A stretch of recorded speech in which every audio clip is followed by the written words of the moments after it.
smothering me.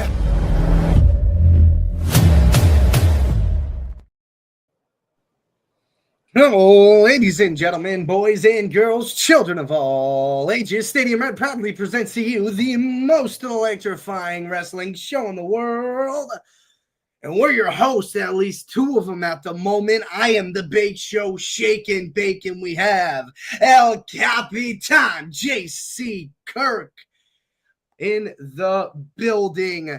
We are the Ringside Boys. This is Ringside Rant. It was one heck of a busy week in WWE. Wrestlepalooza happened on Saturday, and boy, does the internet have a whole heck of a lot to say about that. We're going to dive into that. That card, was it that bad, or did it just maybe not live up to the hype that it was supposed to have? I don't know. We'll get all into that. Plenty to talk about there. Some surprising announcements. Triple H giving shine to the women's division, letting them ball out on Monday night. And boy, did I think it paid off. Bayley still battling demons, and that is excellent to see. TNA invades NXT during an NXT TNA World Championship unification match between Trick Williams and Oba Femi. No contest there. TNA gets involved. Amazing. Shout out Matt Cardona. He's back at WWE technically. Gotta love to see that. Both GMs, well, I guess Chris Silva's the president, but Chris Silva and Shawn Michaels are engaged in this on social media as well. You love to see. That's kayfabe in 2025, folks. It goes with the Twitter fingers. And we got a lot to talk about. Crown jewel matchups are starting to take shape. Some haven't gotten there yet. We have a game to play around one of the Women's World Championships. Very important conversation there. Hopefully Bernard joins us at some point. Hopefully everything's okay there. But before we get to any of it, JC, my man, welcome back to the show. Not your first time on, but how the heck are you? Yeah, it's been a while. It's doing pretty good. Man, that El Capitan just rolls off the tongue. Yes. So good. Glad to be here, part of the ringside crew as a ringside boy now. But let's get the show on the roll, man. Absolutely. And shout out the professor jumping in chat. He's going doing his own thing, following his own journey at the moment. All love and all good wishes to him. Hope he does well and goes kicks and butt in the future. It was a pleasure working with you, buddy. Absolutely. I know Bernard shares that sentiment. Absolutely. Appreciate you stopping by, brother. All right, JC. I think the most pressing thing outside of Wrestlepalooza, and I want to give Bernard a chance to get in here before we get into that. So we'll kind of push that towards the end of the show. TNA is knocking on the door of NXT. And it's like we were talking about it for months on the show. Like TNA needs to start getting some of these titles back. They got the Knockouts Championship back.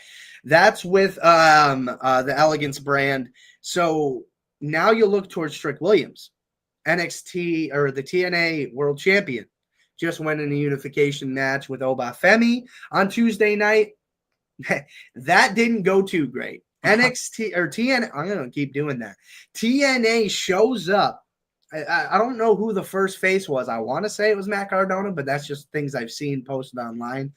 But he showed up, and the internet erupted, and they came and took out both Trick and Oba, and then reinforcements from the locker room of NXT start to show up, and this is a good time for Nardog to hop right on in here too, because we know he's a big NXT guy. Here we go. And he's a big NXT guy, and the invasion is awesome, and I think this is really good for TNA. Maybe you get some red flags of the WCW invasion and things like that. I think in 2025, we're at a point where now we're kind of going like, okay, it's an invasion, but it's not a takeover where TNA is just going to every week be on NXT. I think it's maybe for a little bit, but I don't think – maybe it is. I hope it's not the same. But this was really cool. I really enjoyed seeing this. Bernard, I know you – if we have an NXT expert, you're him. Talk to me about Tuesday night. What were you feeling the moment you saw one of those TNA superstars show up? I had the same feeling which I had since last week when they were talking about NXT Homecoming show, that they felt disrespected in that act. And I told you guys from the start that it's going to be an invasion, especially when at the end of last week's NXT show, when William Regal said, we gonna have trouble on our hands. I already know what he was talking about, and I already know what time it is.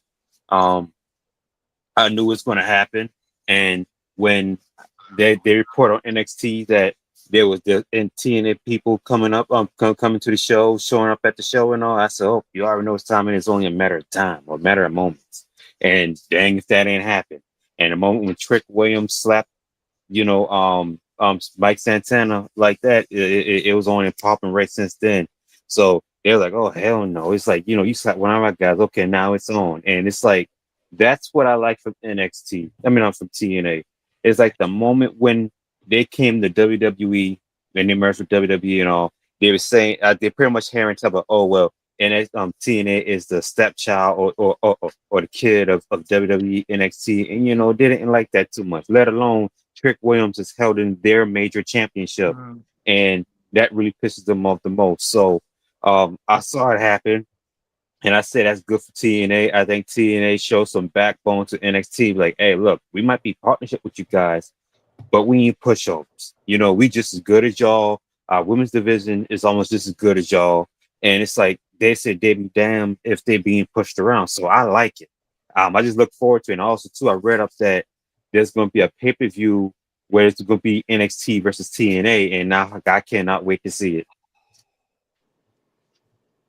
Man, you give me an NXT and TNA pay-per-view. I mean,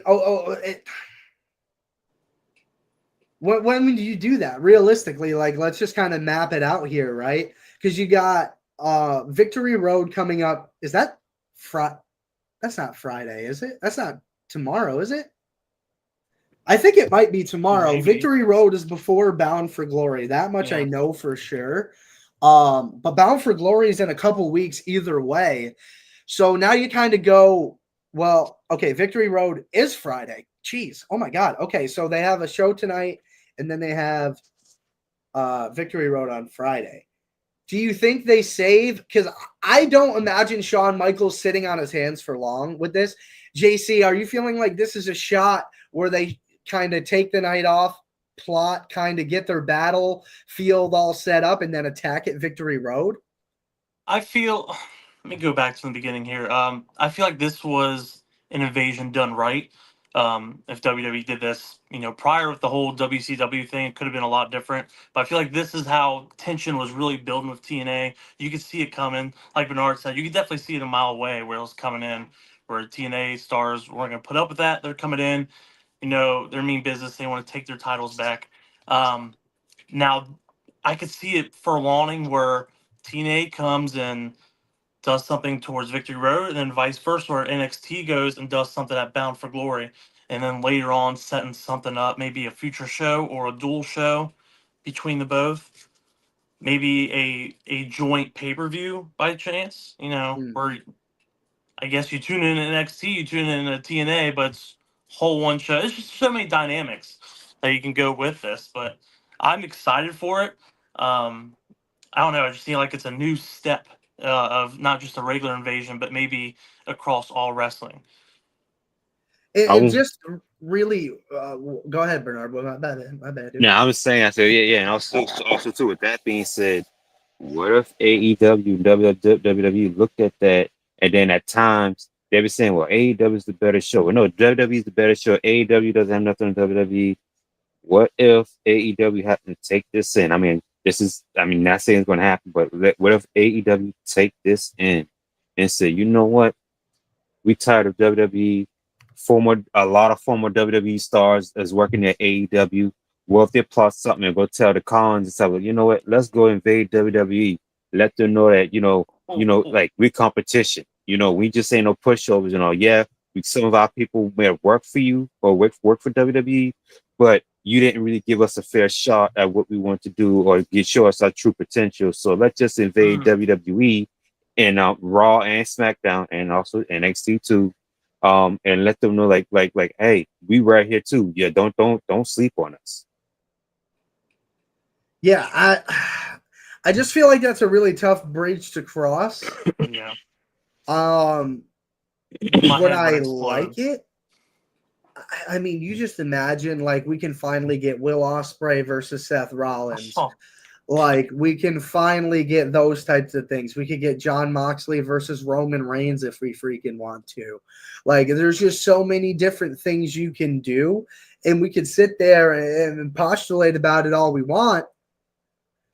I don't know.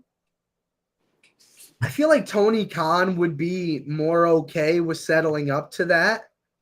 Then again, if AEW can come to the table with enough money, or maybe not enough money, maybe enough of the split of the revenue or enough of the split of the setup, like taking care of the show, all of that behind the scenes stuff, that maybe it could happen, because TKO has no personal relationships at this point, right? That is all gone. It's all about the almighty dollar. So to your point, Bernard, is it impossible? No. Is it on the horizon? Also probably not. But I mean, I think at this point in wrestling, it's more open than it ever has been. And I think, especially with The Rock, as influential as he is at the top, I don't see him being closed-minded to that whatsoever. Nah. I see it happening. Because it's like that's the only way to really truly open that forbidden door in professional wrestling is to go to each other's promotion, let them know, hey, y'all sleep on us if you want to. We here. It's like we ain't going nowhere. And then being that it's almost Survivor Series season around Thanksgiving and all, I say it's definitely the time to do it. And I think that pay-per-view that they talk about between NXT and TNA, this should happen at least around the end part. Well, I said mid-October to mid-November is when it should happen. And then have your Survivor Series War Games on Thanksgiving weekend. That'd be sick. You imagine they brought like a 2025 version of Starrcade featuring all these shows. My Lord. Yeah. And I mean, that's just the thing, is like, you have to think about the fact, will WWE, sit there and play ball with a promotion like that? You'd like to think so, right? But you never really know. And it kind of makes you question. But, there's still some more good crossover coming. It hasn't happened yet. They did not show up on Tuesday. But the Hardys, you can start to smell it. You can start to feel it. They could be making an appearance on WWE television very, very soon here, gentlemen. It's been that rumor mill started up again. It was popping up over the summer. Didn't really work out. Maybe they felt like they weren't really where they wanted to finish up at TNA at that point. But now it kind of feels like, they got the two belts, I believe, still at this point in TNA. And it's going really well. So it doesn't seem like an emergence to leave. But once they wrap this thing up with the Dudleys at Bound for Glory, who knows? Maybe it's a one show, lose the belts and then kind of go over towards WWE. And the entrance towards that could be this invasion angle. And I don't even think I need to ask, but how do we feel about the Hardys coming back? Go ahead, Bernard. I'll let you go first. Love it. I love the Hardys. The Hardys are one of my top 3, no lower than top 5 all-time favorite tag team. Multi-time champions, multi-time tag team champions. Both of them have multi-time individual WWE Cruiserweight ECW champions, and World Heavyweight champion. I say I love crossbow, and to see them come back in WWE for one final run before they get inducted to the Hall of Fame, I would love to see that. So I love it. Yeah, I'm with you there. I love it, but I guess at the same time, it's like you're sad about it too, because this is going to be the very end. Once they come back, they're one last ride, and then be off to the sunset, unfortunately. But it's an exciting time, man. Yeah. I just don't know how anybody is upset about that. I mean, the Hardys have just come such a far way. I think maybe this is also kind of how, we have a long way to WrestleMania, right? This is kind of how they kind of show you that, they're going to get in the Hall of Fame, and maybe they announce it towards the end of the run here. And that's how they kind of finish up with the Hardys. With how soon they announced Steph, I don't think that's crazy to think that's happening. Not going to happen anytime soon. No, I don't think, with the way they announced Stephanie, I don't think there's any kind of time period where they think it's either too early or too late to announce that someone's going to the Hall at this point. Yeah, Yeah. big shout out to Stephanie McMahon. Hey, congratulations to her. It really, honestly, congratulations. That was one of the things that was happened at WrestlePalooza. If you didn't end up watching it, you missed a lot, for better or for worse. You missed a lot. And we'll kind of tease that a little bit for later. But Stephanie did. It was announced by The Undertaker that Stephanie will be inducted into the WWE Hall of Fame class of 2026. Excellently deserved. Honestly, potentially, I wouldn't even say overdue. This might be like good timing for her, especially because she formally stepped away. What was it, 2, maybe 3 years ago? Good shout out by Bernard. Congratulations to her. I'm just trying to see what other news we have around before we get to this WrestlePalooza beat here. I think the rest of it is all fallout from that. I mean, I do got breaking news though from earlier. What's if that? y'all haven't read it. My bad for an interruption. First of all, shout out to Nicholas. Appreciate you, buddy. Love you, buddy. Wish you all the best and all. But I just got breaking news earlier today from Wrestle News saying that AJ Styles will indeed retire from professional wrestling next year in 2026. I didn't see that. Yeah. Well, I mean, that's another name that could go into the Hall of Fame. Will he go in right off the rip? I don't know. They did Rey Mysterio while he's still active. So, I mean, that's another potential one you could see going in. I mean, just to bring up, while we're talking about things we saw on the internet before the show went live, John Cena aired out Triple H's draws in front of millions of people on Twitter and said, I do not pick my own matches, but I want to right now. Give me AJ Styles. And Triple H has been going on this thing like, John has the cachet to pick his own matches at this point. And John is like, I'm a good soldier. Like, if I like the idea, I'm okay with it. The only thing I say no is if I genuinely don't like the idea. And it's like, he just continues to do it. He's like, nope, I don't do this. But he's like, finally, he did it. Social media erupted. I got some impressions off of it. I'm not going to lie. And we're going to get AJ Styles versus John Cena, a match we all wanted to see so badly. Good for John. Good for AJ. And that kind of makes things interesting because Mr. Dominic Mysterio, dude's got 2 belts right now, and they look a little heavy. He's not that big. They're weighing him down just a little bit, maybe if not physically, mentally. You see how scared he was to go after Rusev? I get Rusev's a very massive man, and he just took Sheamus to task. But, buddy, that's your friend, and you got to do something. And he just sat right back. I think it's kind of weighing on him. And now you get this opportunity, John Cena versus AJ Styles. And AJ was just involved in that Intercontinental Championship. And we can just roll right into it. It's a little bonus version here that I cooked up earlier. We're going to play a game, folks. Here we go.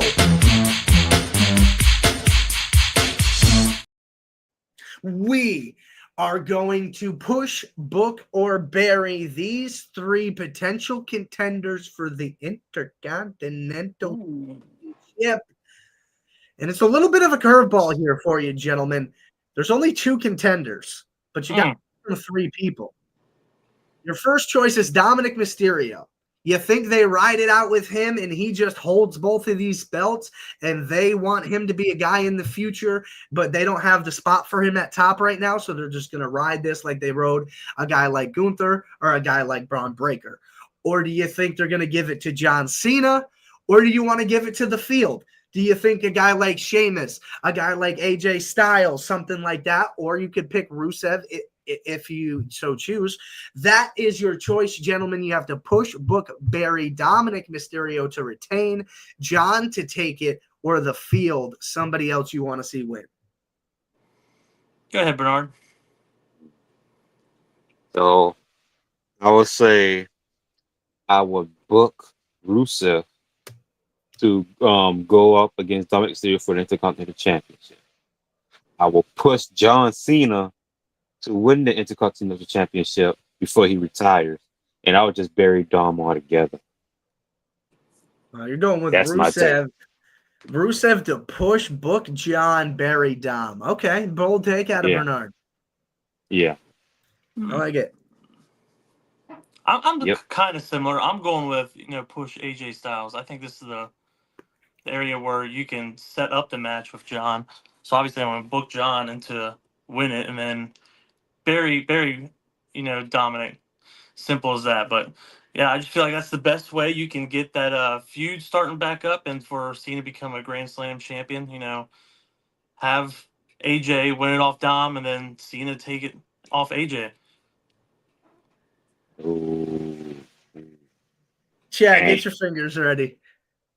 Dang. Shake is gonna push Dominic Mysterio to the moon. This kid can do no wrong. Liv is about to come back. Dude's got 2 belts.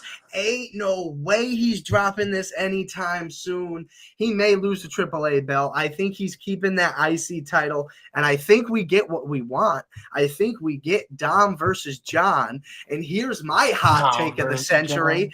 I think Dom retires John Cena in an Intercontinental Championship match. The WWE Universe will erupt.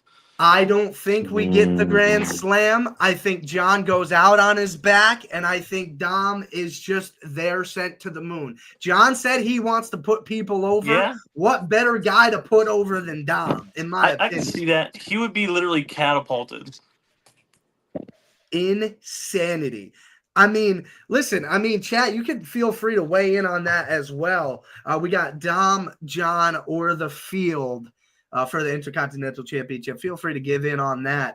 But yeah, as well as Wrestlepalooza, John got squashed. Yeah.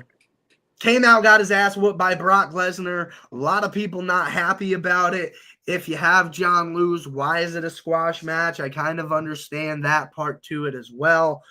But they clearly, Brock ain't going anywhere. If you have him winning like that, he's not going anywhere. And that was my question going into Wrestlepalooza. Where's Brock going? If he's staying, John might be in trouble. If he was just going to do a one-off and then come back at some random time later, yeah, I could see Cena definitely winning that. But, you just built up Super Cena. Everybody is so mad. And I don't think people realize how hard they got rage baited by WWE on Saturday night. I don't think they understand it at all. And you shouldn't be happy about it. You should be very upset that your GOAT just lost to Brock Lesnar, who hasn't been here in a very long time. You're supposed to be upset about that. But can I remind fans that wrestling is not always sunshine and rainbows? Can I remember wrestling fans who weren't Roman Reigns fans who couldn't have been more upset for 4 years in a row, where every time we saw logical ends to that bloodline storyline and it just kept going? I get it. It's the GOAT. It's John Cena. It's the retirement run. Pro wrestling, peaks and valleys, man. Like, it wouldn't have meant as much. I think this next match for John, it seems like it may not be Brock. It looks like they may not do a part 2 there, but this next match for John is going to mean so much more to fans than I think they realize until that bell rings. Yeah, I agree. And just to echo on that, guys, it's like when you're about to go away, whether you're being written off or you're taking a break, or like you said, John Cena's retiring. You're not going to win every match during your retirement match. So if you're getting written off TV, you take time off, or you're injured and all, they're going to do some sort of angle just to kind of stir it up a bit, or they're going to do some type of angle just to go ahead and send you off, respectfully, And I think that's what John Cena did. As a matter of fact, I read that John Cena wanted that match to end that way and all because of the fact that, like I say, he's trying to put people over. The Beast came back. He wanted to remind people that, hey, this is the Beast incarnate here. He's going to be around, for a while, being that he's back. So, at first, I look at that as this is SummerSlam 14 again. But when that came on and John Cena said what he said, that's okay. Okay, like you said, it's a retirement tour. Whether you win or lose, you in the ring with some of your best, foes that you face all through time, through eras, decades, all that stuff. And that's what professional wrestling actually is. It's just like if you're watching basketball or football or baseball, your favorite player is going out. He or she may go out with the win. He or she may go out with the loss. Just enjoy that moment. He got like what 4 or 5 dates left. I say you better enjoy them because when January 2026 come, that's it. No more John Cena at Royal Rumbles, WrestleManias, Saturday Night Main Event, whatever event it is. This is it, fellas. So soak it all in. That's all I Yeah, got. story wise, I felt like it made perfect sense. Story wise, you have the Beast incarnate, the most destructive man in WWE history, comes out and destroys John Cena as he does every time he faces John Cena. I think John's only beat him once, and that was probably help from steel steps when he got the AA put on him. Who one knows what happened after that? Obviously, he keeps losing. He's going to keep losing to Brock Lesnar. Obviously, Cena wants that to go over that way. It just, it shows that there's going to be so much more of Brock, even with those slight little indications with Paul Heyman. Looks like it's going to be further and further going into, is he going to join Paul or is he going to join the Vision? What's going to happen with that? Is this going to, elevate to Survivor Series? Where's he going from here? And that's the cool thing. Paul Heyman did get involved. He introduced Brock Lesnar for the match. And I immediately, I was like, division. Like, how is that going to work with Seth Rollins? I don't imagine Seth Rollins and Brock Lesnar getting along very well, but maybe that's Brock's plan all along. And oh goodness, just the rabbit hole. Did you see that look with Braun Breaker looking at Brock Lesnar? Oh my God, take my money. Well, hey, you might just get taken because word on the street is that they're talking about discussing it for WrestleMania. Oh my gosh, that'd be amazing. What if the way I would be seated? Yeah. What if Lesnar's the one that helps destroy the Vision? It is destroyed as quickly as it begins. Yeah. That's as a matter of fact, possible as well. And also too, Shake Bake. I just thought of something. If that match happens and Braun Breaker tickets to Brock Lesnar, like how you take all these other opponents and he wins, I guess you say, all right, put him in the Hall of Fame. You've seen enough. You just beat a future or already Hall of Famer. Put him in the Hall of Fame the next year. Yeah. What would that do to Yes, immediately. Yeah. What would that do to Breaker and Seth's relationship if Braun Breaker decides he beats the Beast? So that would be shitting bricks every day. Oh yeah, even if that title is still on Seth, it's coming for him. Yeah, anytime Braun sneezes.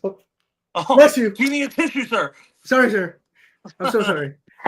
I'm just holding this for you. When I'm done with it, it's yours. I swear. I don't want and that's a great way to roll right into Bronson Reed and Braun Breaker versus the Usos. LA Knight was a figurehead referee. He counted the pinfall. That was just about it. Let the chair shots go early, and it just cascaded down from there. And the Vision did indeed beat the Usos. Those tribal chief stripes keep showing for Jey Uso, though, don't they? He is not happy with this losing. He loves his brother, but he's not happy with this friendly, let's go help everybody thing, because he had that talk with Roman, and helping people just kept biting Jey in the ass. And Jay's sick of it. He's like, I lost my title. I want it back. I tasted what that's like. I want it back. Jimmy, I love you, but if you're going to get in the way of that, go stand over there. Like, I'm not trying to hurt you, but like, oos, you know what I mean? And it's like, it's getting really good. It's getting really good, guys. And I think this is going to pay off in an Usos rivalry match yet again. But I think they're going to get time to work. I don't think it's going to be a footnote in the Bloodline story, in the Cody Rhodes story, like it was in WrestleMania 40. That was a really unfortunate spot for that match to happen, but the Hardys had multiple blood or feud matches, and I think the Usos may have another one to try to right that ship. And boy, howdy, look out for that one. How'd y'all feel about this match?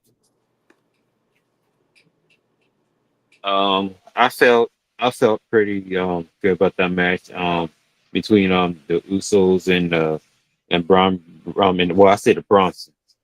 I thought Usos was going to win that match, but unfortunately they didn't. But this angle with Jey Uso, like I said, being tired of losing and having this tribal chief stripes type, vibe jumping on. It's like, it's like I'm getting to the point where, well, I already take them seriously.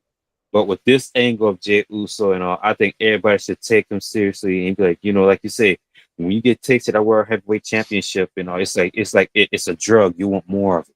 Well, a positive drug, because it feels good being at the top, and he wants, like you say, he wants that back, and it's like now by him being in that role, I think people would take him more seriously, and Sarah Marshall, even though Sarah Marshall hates him. Shout out to you, Sarah, but I think people and herself would take Jey Uso more seriously. I mean, I already take him seriously, but I'm just saying other people take people more seriously, being okay, well, he's just a tag team wrestler, or he's good at tag team. No, they say that about the Hardys and Jeff, but guess what?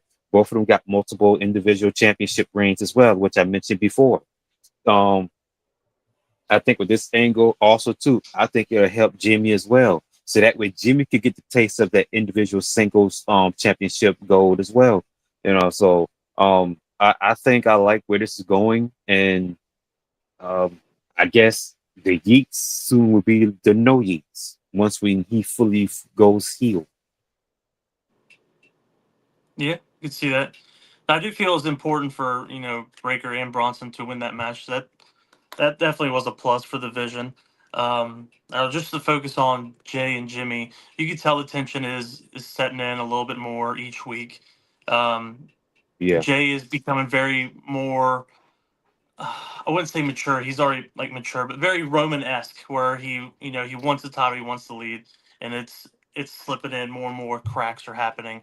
The first match they had at WrestleMania wasn't the greatest, but it was a nice little teaser, I guess, that you could see. Like, hopefully they can rewrite this in the future. I feel like the second coming for this match, that we know it's happening, is going to be an all-out brawl. Poor Jimmy. I feel like Jimmy's not really getting much attention. Maybe that's his shtick there too. Like, hey, no one's paying attention to me. Why can't I be world champion? Why can't I do this?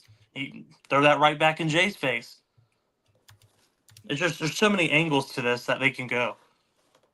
And that's the cool thing about it. And I mean, there have been talks between Matt and Jeff about wanting to do something with the Usos again.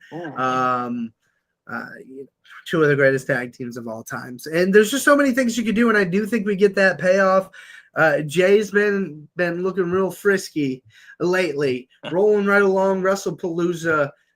A bit of a shock to a lot of people, but our man Alex, who's always getting after it in chat, called it from a mile away, seen it coming. Stephanie Vaquer is your new Women's World Champion, and that will bring us to another game of Push Book Barry, but we'll get some takes on it first before we really head into it. Kind of massage this a little bit, let you get your thoughts about you.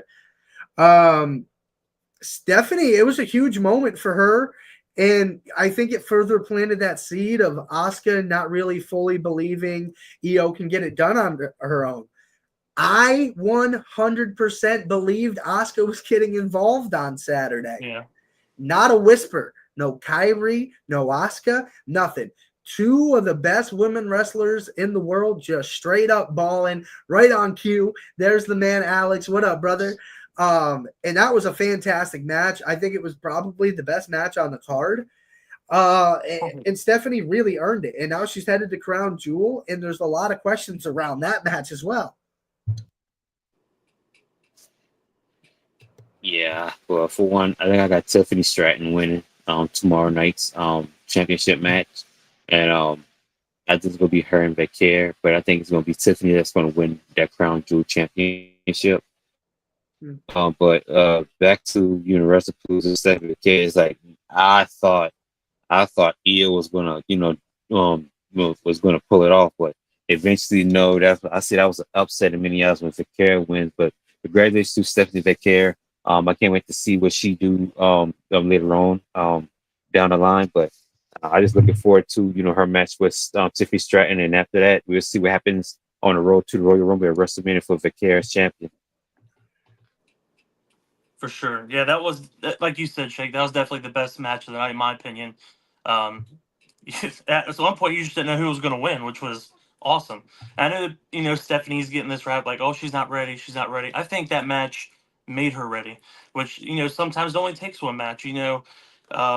She does have a lot to prove. We'll see how she does as a champion, but, you got to start somewhere. I think this is a good spot for her to start. Absolutely. And you talk about making her ready. And this is something I also brought up.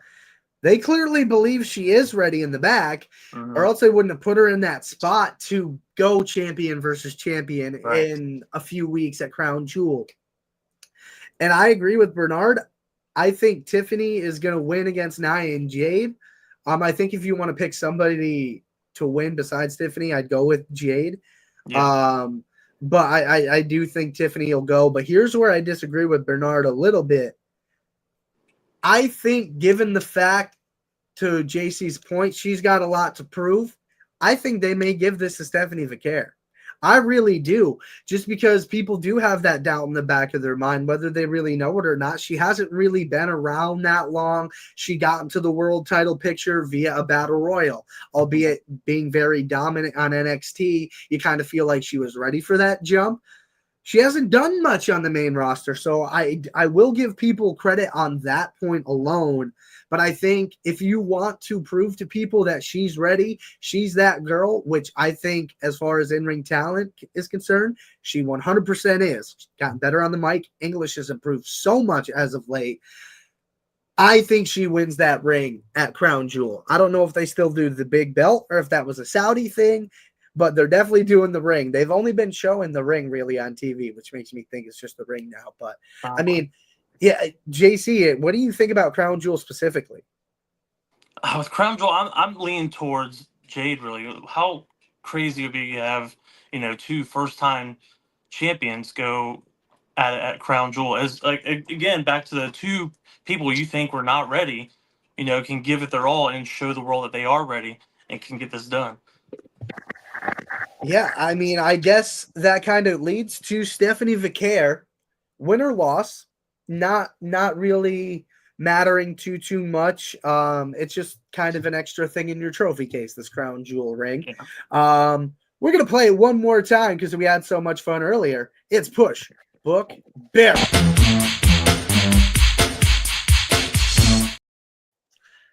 Yes, sir. We're going to push it real good, and we're going to figure out who wants to push what where. Wait a second. Maybe it was Stephanie Vaquer. That may not be the best choice of words. Anyway, Women's World Championship, push, book, or bury. I give you Stephanie to hold on to it just a little while longer. Rhea Ripley to come up and take the reins of the division yet again. Or maybe a dark horse. Do we see Asuka rising from the ashes of Iyo Sky's loss and that downturn, coming to take the title off of La Primera? I'll let you go this time, JC. All right. Man, this is actually a hard one. I'm going to go with Stephanie. Push Stephanie. Obviously, I'm going to keep her as champion for a little bit longer. I'm going to book Asuka. And then to beat her or to lose to her? I'm gonna have her lose to her for right now. I think maybe later pay-per-view or PLE it might happen, but for right now in Perth, Perth is not gonna happen. I don't feel. And you know how it is. Unfortunately, I love Rhea, but I'm gonna have to bury her. Who wins in their home? Who wins in Perth? Who wins in their freaking home country? Nobody. Yeah. Yeah, unless you're like a random, middle of the card person, then you may win in your hometown. But if you're a main eventer, sorry. Tell your family to bring the tissues. Yep. Yeah, I mean, I kind of am gonna go with pushing Stephanie as well. I am also gonna book Asuka just to kind of be in this picture, because I think she needs to stay around and kind of be in this thing for a while, especially with that turn on Iyo. We'll get to that. And the chef's kiss. Thank you, Triple H, for giving them the opportunity. And I'm going to bury Rhea just in this particular situation, because does it matter at this point in her career if Rhea has a belt on her? No. The pop is the exact same either way. So I don't think she needs it. I think they're giving Rhea not time off because she still shows up on TV, but we all know how different that schedule is when you're champion. You got to be everywhere. Everybody wants to see you. Everybody wants to hear from you. And you got to be on TV almost every single week. So it's a much downgraded schedule for Rhea after she has been killing it for the last, I don't know, since the pandemic. She has really just been every week killing it unless she's injured. So I'm going to politely give her a nice, I'm not going to throw her in the trash. I'm not going to bury her like that. I'm just going to tuck her into the bed and just let her sleep for a little bit. You know, I'm going to let her go. Yeah. So this is hard for me because I like all of the women, you know. So here's what I'm gonna do. I'm going to push Vaquer because this is her time to shine. They're gonna push Vaquer. I'm gonna book Asuka to win against Vaquer. Where at, I don't know, but I have a feeling it's going to happen. And like you said, especially with the heel turning on, it's going to happen. So I'm booking Asuka to win. But maybe not right now, but she's going to win. And I want to say Barry, but I would, like you say, tuck Rhea Ripley to bed. Look, you bust your ass since the pandemic. Go to sleep. Go to sleep. Wake up rejuvenated. Wake up ready to take somebody's head off and all that. That's what I have. And also too, as a dark horse, and people be saying this online in the Asuka group chat. What if Asuka wins and then next, Kairi Sane happened to resist from Asuka and then challenge Asuka for the championship down the line? That's my dark horse. That'd be cool, actually. Because you wonder how long Kairi's just going to play that scared little sister. It's really funny, and I'm really enjoying it right now. Kairi's doing an excellent job in that role. But yeah, I like that, Bernard. At some point, if Asuka does get the title, if you want to give Kairi a reign, I don't think there's a better spot than to do that right there. You could even play it as Kairi's now nervous.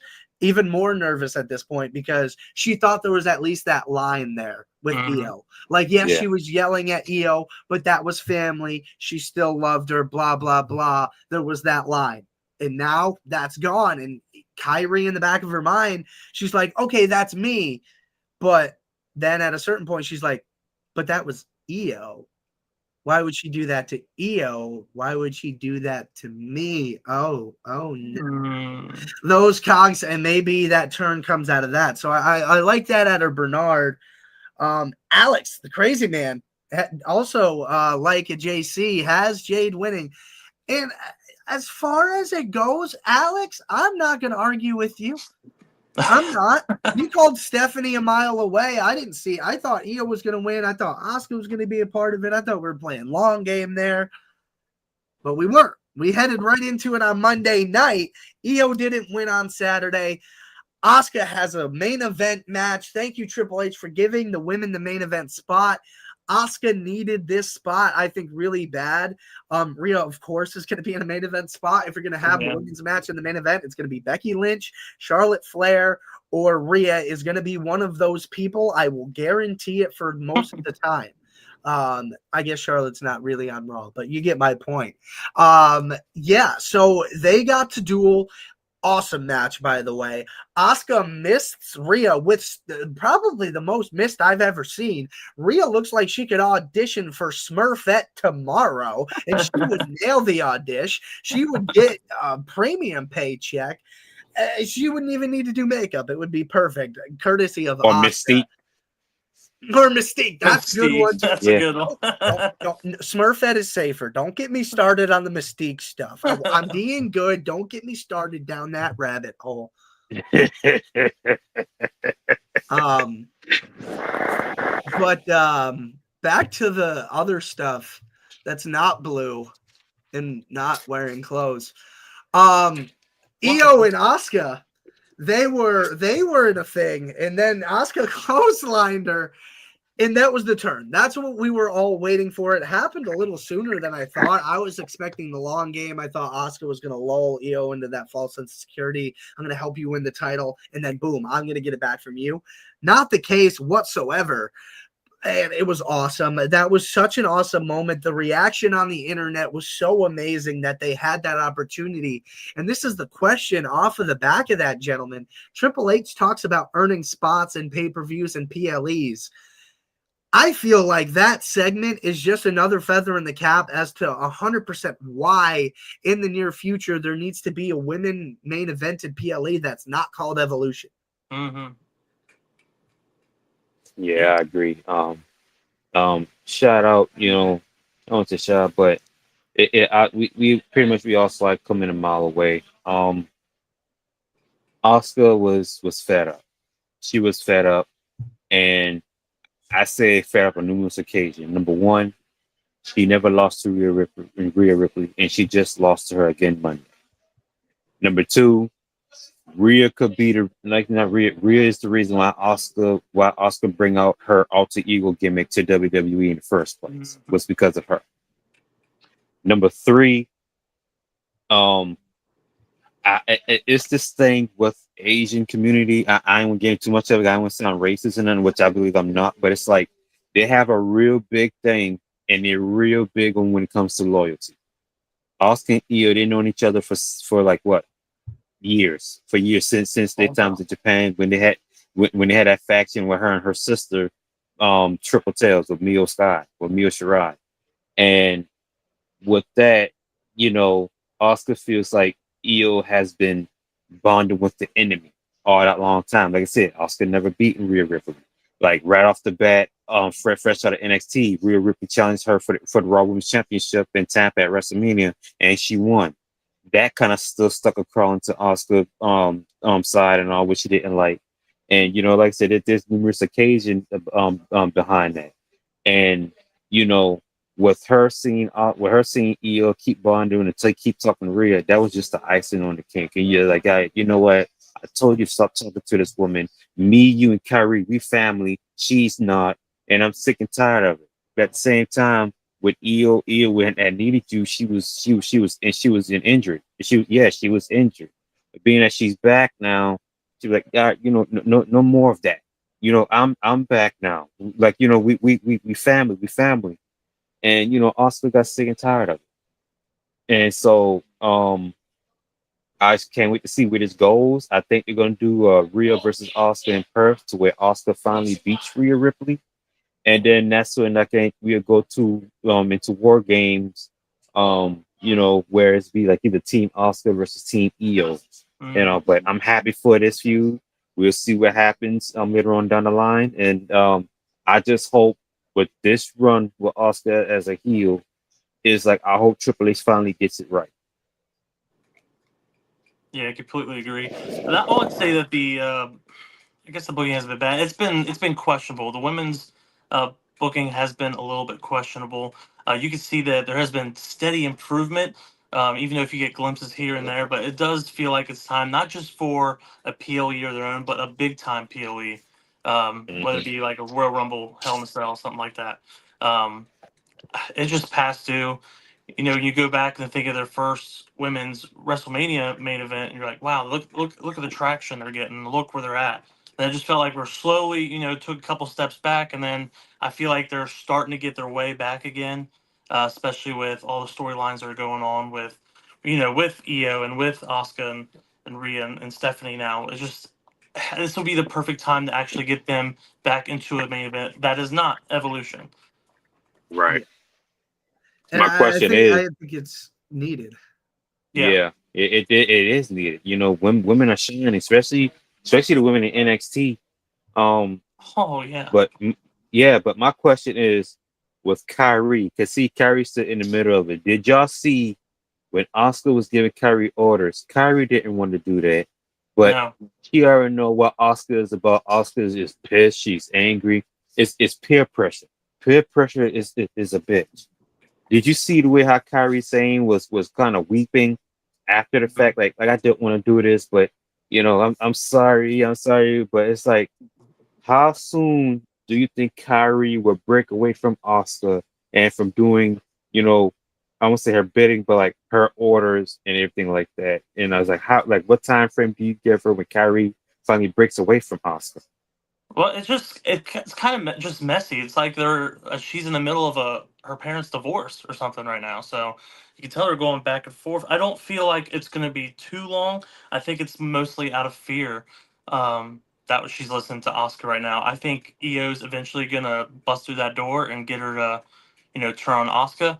Like you said, it's just a matter of when. I could see maybe at the next PLE that they're all in. Maybe that's when she turns off Asuka, or I don't know, even on a Raw episode. Or A Royal Rumble. Royal Rumble, yeah. lot of ways to go with it, honestly, and that's the cool thing about it. I mean, the thing is, there's so much going on. I think they want to sit on the Kairi and Asuka thing just because you have so much going on. Mhm. I think Royal Rumble, I would imagine, might be like the earliest you would want to do that. I think maybe WrestleMania would be a cool spot for that. Yeah. If you end up with a match there somehow. But last thing I wanted to get into before we kind of head off for the night is this Bailey story. You want to talk about like psychology of wrestling and how good things have been? Bailey is just teaching a class right now. Yes, it's Jekyll and Hyde. I get it. But like to be able to do that and pull it off to the level at which she's doing it, she is displaying two different personalities almost seamlessly. And then also going back and being like, what are you talking about? I didn't do that. And then when she's pissed off, she's like, it's all red. She forgets who her friends are. It's nothing. And then she has that moment where she looks at what she did and she starts putting her hands on her head and her head starts hurting because she's having that internal battle. And it's so interesting. And this is another example of you don't always need a title to make things interesting. Bailey and Lyra right now are in the middle of something really fun, in my opinion. Lyra's just trying to be there for someone she thought she was a friend, but has just snapped on her. How long is she going to take that? I don't imagine much longer. I think next Monday is going to be a bit of fireworks, but I took a lot of psych classes in college. This is so interesting to me to watch Bailey go through this and then just like two other people around be like, what do you mean? I didn't do that. I'm fine. What are you talking about? Like, it's interesting. Go ahead, JC. Yeah, I think it's a master class from Bailey. There's actors all in Hollywood that are unable to do stuff like that. I mean, it's just crazy how, like you said, it's like Jekyll and Hyde. It's just, I don't know. I think it's brilliant. Yeah, I don't think Lyra's gonna take up too much longer. I don't know. They're gonna have a feud, obviously, the way it's working. But is Bailey gonna be Jekyll or gonna be Hyde? Is Lyra gonna turn, or is she gonna, is Bailey gonna affect her to corrupt her somehow, or is just this a way for Lyra to save Bailey? What's the angle?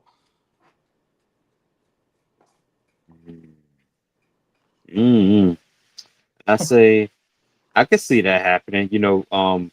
Bailey kind of somehow, string Lyra along and have her act a certain way and all. Or I could see, well, right now, all I see is Bailey, like you said, just playing psychological warfare with Lyra, and to the point where she actually just knock them out of nowhere and all, and just go haywire on Lyra. But I kind of like this angle too, as well. Is like give something women to do without having that title involved in the storyline. Yeah. Terrence mentioned potentially Kairi joining Team Iyo in War Games against like a Team Asuka, something like that. I don't know. I feel like that might be too early. Yeah, that's too early. I say probably give it Royal Rumble to WrestleMania season. Kind of sound like how when Bailey did with Damage Control, Bailey finally understands what they were up to and all, something like that. And what if I don't know. But if Asuka has the title by then, I don't know. But I say around that time, Royal Rumble, WrestleMania season, I think that's when we see it. Right now, it's too early because right now Asuka just turned and all. And like I said, just pump the brakes on that, ladies and gentlemen. To all Asuka fans and my Asuka followers, just Asuka just turned. Let it play out. Just let it play out. Marinate. Yeah, Yeah. let it marinate. Let that one sit a little bit here, folks. I appreciate everybody showing love tonight. Terrence, got to your comment a little late. We were just finishing up on the Iyo Kairi Asuka stuff, but I appreciate the love, man. Appreciate the love we get every single time we are out here. We're going to be live again Monday night, reacting to Monday Night Raw. It'll be live at 8 p.m. Eastern. If I'm not doing nothing tomorrow night, I might end up streaming TNA show on my channel. So I'll keep it posted on my socials at the Shake and Bake on all forms of social media. For me, JC, if you want to plug yours because ours didn't show up, go ahead. Yeah, you can follow me on X at JCKirkSR. I'm on TikTok, Instagram, everything else. Just follow us on Stadium Rant. You'll be easy to find me. Yes, sir. And at Bernard Green 4, make sure to drop him a follow. Follow Stadium Rant on all forms of social media as well. Make sure you check out StadiumRant.com for articles on your favorite teams, players, and leagues. And if you're not down with that, we got 2 words for you. Acknowledge us.